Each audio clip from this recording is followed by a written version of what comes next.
Okay, real talk. What is up with needing to refinance your mortgage every time you go to the grocery store lately? Am I right? The prices at the grocery stores lately are bananas. Not about just bananas, by the way. But what you may not know is that a lot of this tracks back to Russia's unprovoked attack on Ukraine.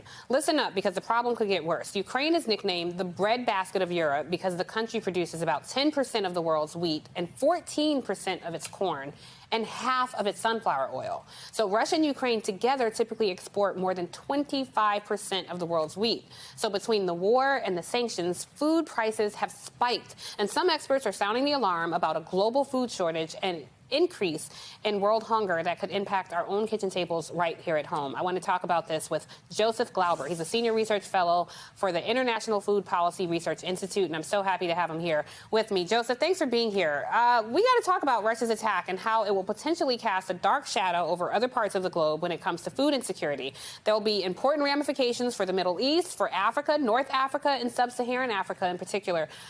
Explain to our viewers, if you can, quickly and concisely, how exactly that is. Sure. First, before even the war in Ukraine started, commodity markets were already at very high levels. So prices for wheat and corn and soybeans and other agricultural commodities were at the highest level in probably the last 10 years.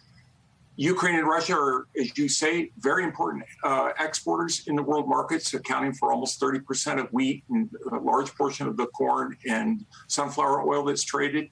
And so sharply curtailed exports from that coming out of that region have sent prices even higher over the last 6 weeks.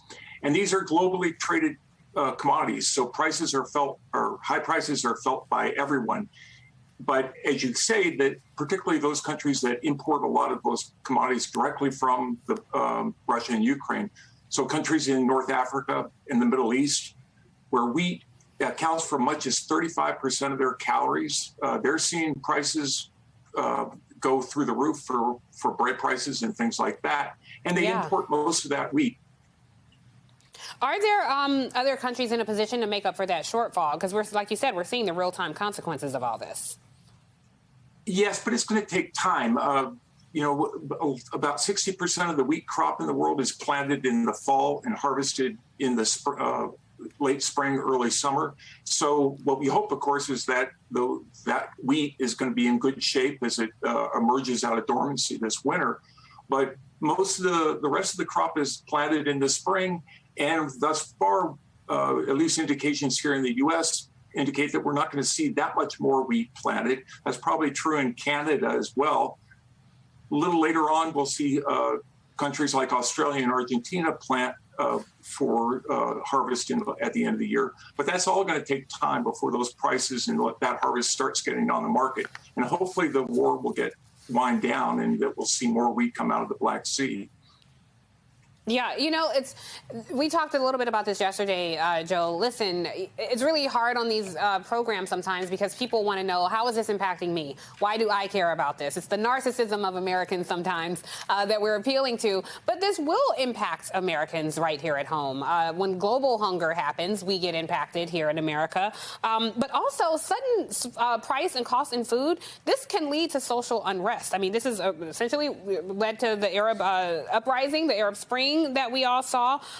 Should that happen here, what does a food shortage look like here domestically? And how does this happening all across the globe, how does it impact our kitchen tables here at home?